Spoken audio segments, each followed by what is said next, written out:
The Evacuee Summer by Katie King. Read by Joan Walker. Chapter 1. The day that Milburn came to Tall Trees Rectory seemed to take forever to arrive, and no sooner had Milburn been installed in the freshly whitewashed stable and given a metal pail of cool water to drink from, than there was an enviable trumpet of flatulence from underneath an extravagantly lifted tail, followed by an impressively large mound of droppings deposited in the corner of the stall, combining to make the children crowded over the stable door giggle in glee. Milburn's little chestnut ears flicked nervously forwards and backwards at the unfamiliar noise they were making. The Reverend Roger Braithwaite, Tommy's father, announced in a proud voice, "Just what the vegetables need," to which his wife Mabel replied in a tone much less proud, "Don't be such a daft apeth, Roger. It's got to rot down first." Nobody said anything for a moment or two, and then Tommy asked Roger in a deceptively innocent voice, "Phew, phew-ee, Pa, do ponies fart a lot, and do they do much, Tommy?" His mother quickly cut in. Milburn turned to peer at Tommy with such a comical look of shock that the children could only laugh with more abandon than they had already. The fun and games had begun a few days before. "We're going to have a pony and trap," Roger had announced grandly, bustling back to the crumb-strewn breakfast table after answering the telephone. "What do you all think of that?" Everyone who lived at Tall Trees looked at the rector in bemusement, as the thought of him driving something as old-fashioned as a trap was comical. As wonderful a clergyman as he was, they all knew that the general practicalities of life and Roger were not easy bedfellows.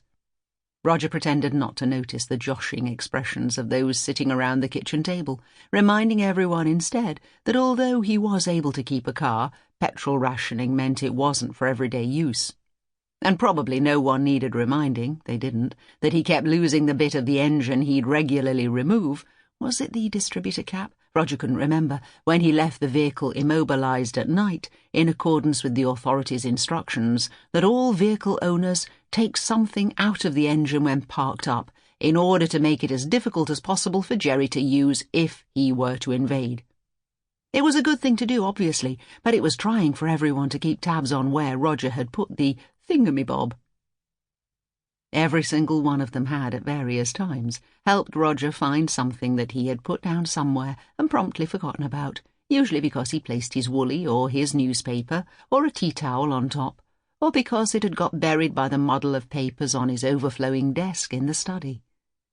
More than once Peggy had found herself sitting down at the kitchen table, only to jump up again immediately when she'd eased herself down on top of Roger's favourite swan fountain pen, the one he used to write his sermons.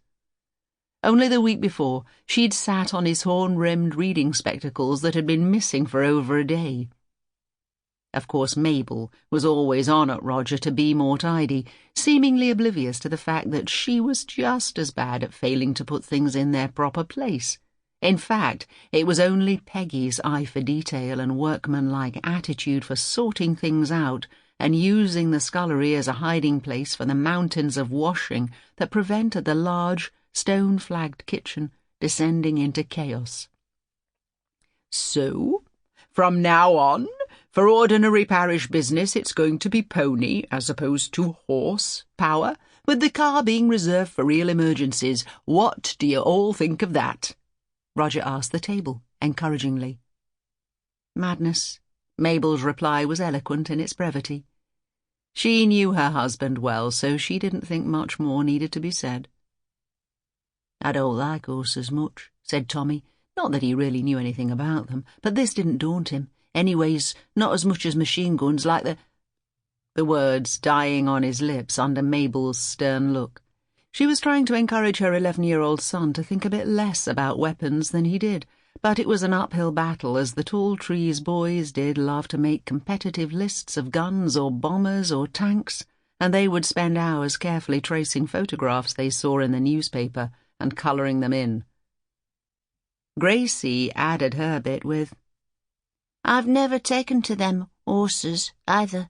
Their big yellow teeth put me right off." "Sounds like their mummies haven't made 'em brush their teeth," joked Connie as she, quickly followed by her twin brother, Sample complete. Ready to continue?